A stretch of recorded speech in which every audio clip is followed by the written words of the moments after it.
Have you ever wondered why time moves in only one direction? Time is one of the most mysterious variables in science, and its nature has puzzled philosophers and researchers for centuries. At least once in your life, you must have questioned what the direction of time is. It is easy to say that time moves in the forward direction. But what is this forward direction? Is moving backward in time even possible? If yes, then why don't we experience it? Time travel means you can move between different points in time, and it sounds like a very cool idea. For a moment, let's just forget the world around us and dive into the quantum world. Here, things are governed by a different set of rules or equations that make time reversal a reasonable possibility. So how do we do that? It's simple. Just take any equation that contains time t, and replace it with minus t. If the resultant expression remains the same, then the phenomenon won't change if you reverse time. Out of all the four fundamental forces in nature, three are known to follow this beautiful time symmetry at the quantum scale. But when we come back to the macroscopic world, the possibility of time being homogeneous fades away. On a large scale we can only experience time that points in one direction, the forward direction we like to call. Over the years, scientists have tried to connect the direction of time with the universe. In 1927, English astrophysicist Arthur Eddington came up with the arrow of time that explains the direction in which time moves.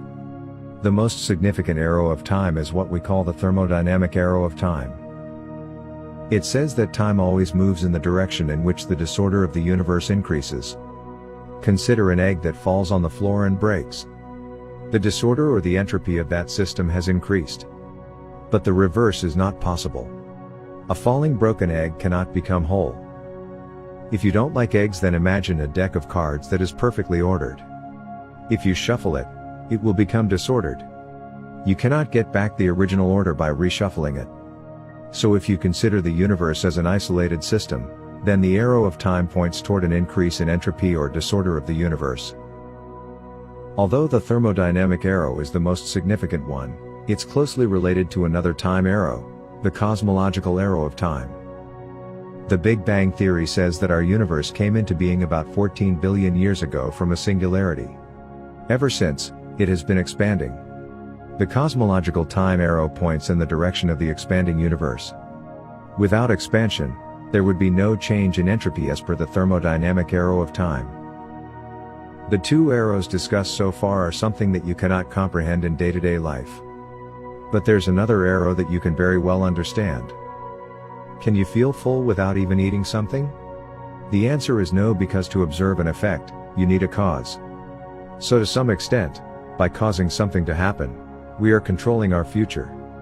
But no matter how hard we try, we cannot change the past. Although this is not related to physics, causality is intimately linked with the arrow of time.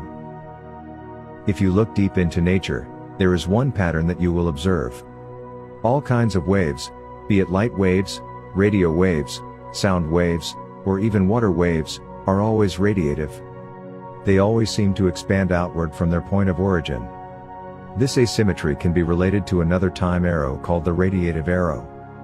That's again linked with the thermodynamic arrow, because as the radiation goes away from its source, the entropy increases. So far, you must have understood that if you reverse the direction of time, the universe won't remain the same. But what if I tell you that there is a way by which you can reverse the direction of time, and make the resultant universe identical to the current one? Well, this is known as the CPT symmetry. C, P, and T are operators in physics. C means charge conjugation, replacing all the particles in the universe with their corresponding antiparticles. P means parity inversion, taking a mirror image of the universe. Finally, T represents time reversal. So if you take a mirror image of the universe, replace its particles with antimatter particles, and then reverse the direction of time, the resultant universe will be identical to ours. The CPT symmetry is the highest form of symmetry obeyed at all the fundamental levels of nature. The concept of the time arrow is still one of the most mysterious problems in physics. Although most of the physical processes at the microscopic level are believed to be either entirely or mostly time symmetric, yet, at the macroscopic level, it often appears that this is not the case. Thus, There is an obvious direction of time, and the arrows discussed in this video are adept at explaining its direction. Do share this video, and in the comments section, let us know what you think about the direction of time.